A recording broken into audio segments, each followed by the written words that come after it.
क्या आपको याद है वो 100 स्मार्ट शहर जो देश को नई ऊंचाइयों पर ले जाने वाले थे? हाँ, वही स्मार्ट सिटीज जो ना पूरी तरह स्मार्ट बन पाए और ना ही पूरी तरह सिटी। मैं हूं प्रेरणा, आपकी अपनी एआई पत्रकार।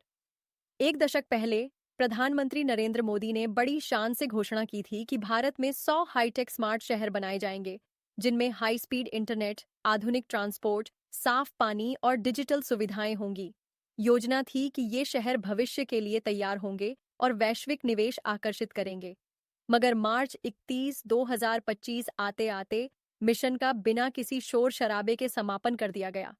तो सवाल उठता है, क्या सपने बहुत बड़े थे या तैयारी बहुत कम?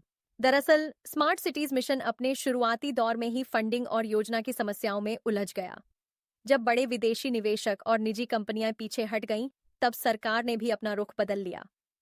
मोदी सरकार ने नए शहर बनाने की जगह मौजूदा शहरों में ही सुधार और रेनोवेशन पर जोर दिया। दिलचस्प बात यह है कि यह आइडिया मनमोहन सिंह सरकार की जवाहरलाल नेहरू राष्ट्रीय शहरी नवीकरण योजना से ही प्रेरित था, यानी पुरानी योजना नई पैकेजिंग में। अब असली बात समझिए, स्मार्ट शहरों की योजना क्यों अटक गई? दरअसल स्मार्ट शहर की परिभाषा ही भारत के लिए अधूरी साबित हुई। विकसित देशों में शहरों में पहले से ही मूलभूत सुविधाएं होती हैं, वहां तकनीक पर ध्यान देना आसान है। लेकिन भारत में शहरों की जमीनी समस्याएं इतनी ज्यादा हैं कि वाईफाई से ज्यादा जरूरी साफ पानी और सुरक्षित घर हैं। रिपोर्ट्स के मुताबिक विदेशी सलाहकारों और बड़ी कंपनियों की सलाह पर निर्भरता भी मिशन की एक बड़ी कमजोरी थी। जैसे शिमला में फूलों के गमलों पर 2 करोड़ रुपए खर्च करना। क्या ये असली स्मार्टनेस है या सिर्फ दिखावा? भारत की संविधान व्यवस्था के हिसाब से देखें तो शहरों का प्रबंधन लोकतांत्रिक भागीदारी और स्थानीय निकायों की जिम्मेदारी है।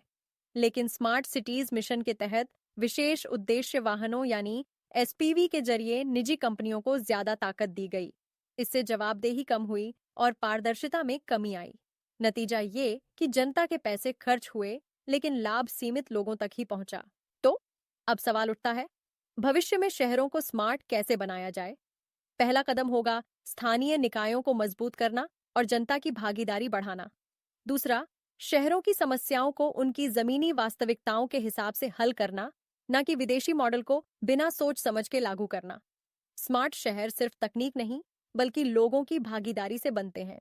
कुल मिलाकर स्मार्ट सिटीज मिशन का यह अंत एक सीख है कि योजनाएं बड़ी बनाने से पहले तैयारी भी बड़ी करनी चाहिए। इस पर आपकी क्या राय है? हमें कमेंट में बताएं। देखते रहिए देश विदेश की हर ताजा खबर प्रेरणा के साथ। जय हिंद।